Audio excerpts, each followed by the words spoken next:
Our next speaker is from Gothenburg, and it is Lena Malm.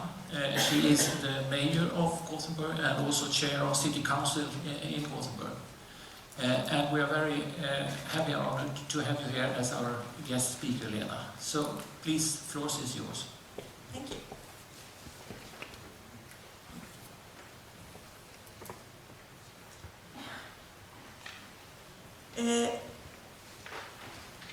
This is the introduction, government and incentives towards a sustainable Gothenburg.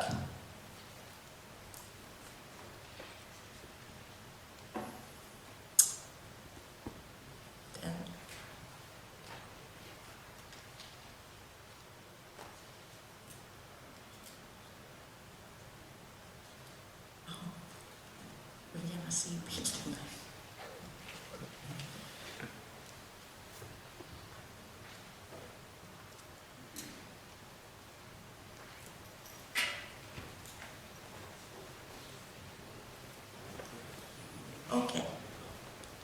Okay.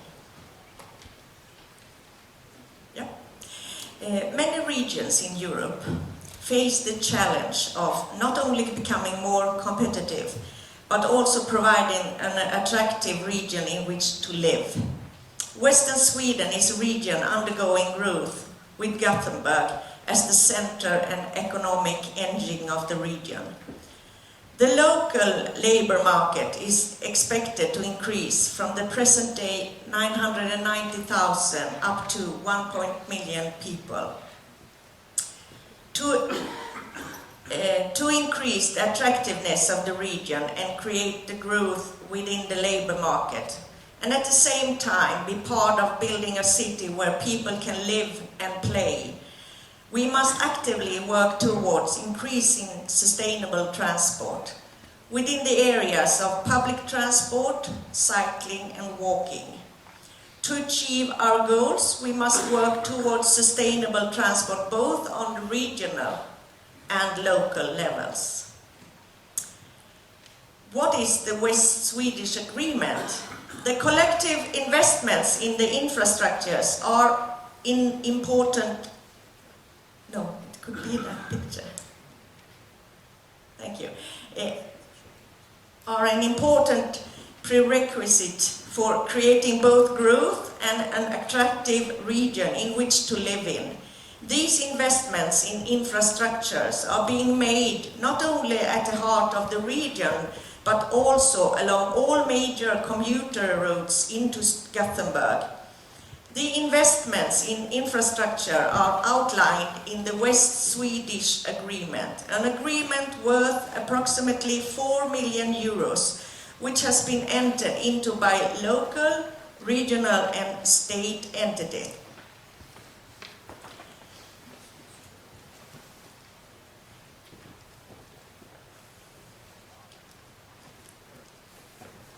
There are always technical problems.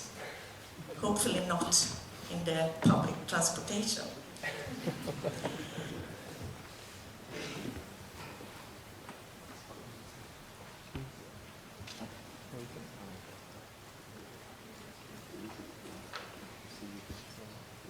Okay.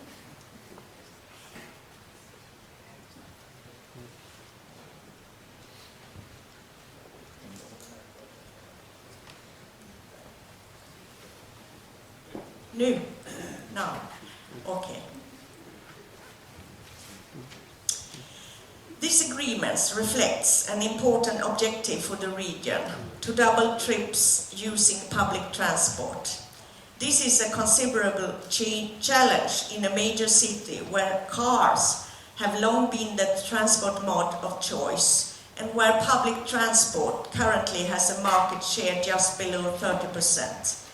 We also have a clear goal to increase the number of trips made by bicycle, both within the city and the region.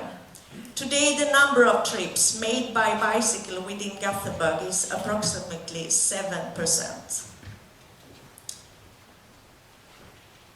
To pave the way for an attractive and competitive public transport, we need major investments. both at the heart of the region and along the major commuter routes into the city. This investment is now being made in the form of public transport lanes, both in central Gothenburg and along the roads into the city, and by improving conditions for rail travel by means of longer commuter train platforms and parking for commuters along roads into the city. Competitive rail travel from the towns and villages surrounding Gothenburg and into Gothenburg is a must. This is why the West Link, a new rail tunnel beneath the heart of Gothenburg, is being built.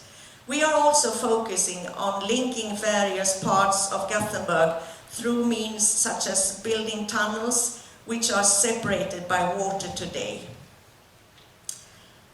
About half of this agreement is being financed by a congestion charge that has levied this year. That said, that the congestion charge is more than just a way of providing funding. It's also a tool for improving our environment and increasing the accessibility of the road network. Our follow-up reports have shown that congestion has decreased by 11% and public transport has increased by 10% within the region. The topmost blue line shows the traffic before introduction of congestion charges, and the one below shows traffic after the 1st of January 2013. The West Swedish Agreement investment in infrastructure creates a completely new criteria for attractive and competitive public transport. But to realize the full potential of these investments, we also need to invest in traffic information as well as measures to influencing attitudes and providing information about the new travel options. Why are we not satisfied with just infrastructure investments? Our starting point is our knowledge of how to alter traveling behavior. We have spent many years focusing on the box on the right: traffic, public transport lanes, good rail services, etc. But to succeed in our aims, we also have to focus on the transport users. In order for transport users to be able to make informed, active and conscious choices, we have to ensure the transport users are aware, knowledgeable and positive. We have to have a good product and it needs to be marketed. So how can we use traffic information to help transport users to make active and informed transport choices? Real-time information as well as information on delays before and during travel make transport users more secure in their choices and place them in a position to choose the best transport option on the basis of the prevailing traffic conditions. Moreover, we will also give transport users information which will help them to move between different modes of transport. To succeed in this aim, we have to provide both general information and information which is both local and personal in nature. How to build a city? In order to work towards sustainable mobility, we also must participate in building a city in which it is both sustainable and feasible for people as well as distribution of goods. To reach our destination, we need to take small steps, and the city needs to take the lead and work together with both commercial and academic sector. Some examples of the steps we have to take are: improved inner city traffic conditions. A question we have asked ourselves is, why deliver small packages with huge trucks in narrow streets? The City of Gothenburg, in partnership with property owners and collaborating companies, has been working for several years to improve inner city traffic conditions. Measures such as simplified regulations, stricter checks and physical barriers were introduced, all of which have had the desired effect. unauthorized traffic has been reduced by 90% in the past few years, limiting city vehicle length to 10 meters, scheduling deliveries earlier, and consolidated deliveries in the inner city by electric vehicles have played important parts in this success. Our streets are simply more livable these days. Our bike sharing system, Styr och Ställ, is a success loved by the Gothenburgers. In about 2 years, our bikes have been borrowed 1 million times. The bikes are used by anybody and everybody, which replaces trips by public transport.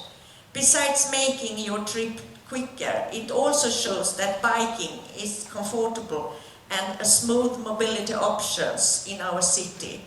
Bikes are visible and cycling has a high status factor in Gothenburg.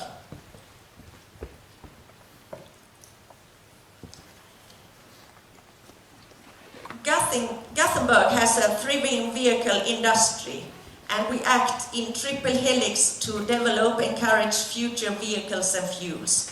Ilida is an electric hybrid that makes the journey comfortable, silent and clean. A perfect vehicle for a livable city. Communicating with citizens is vital to achieve sustainable traveling behaviors and to raise awareness about cycling, and we communicate through several media channels.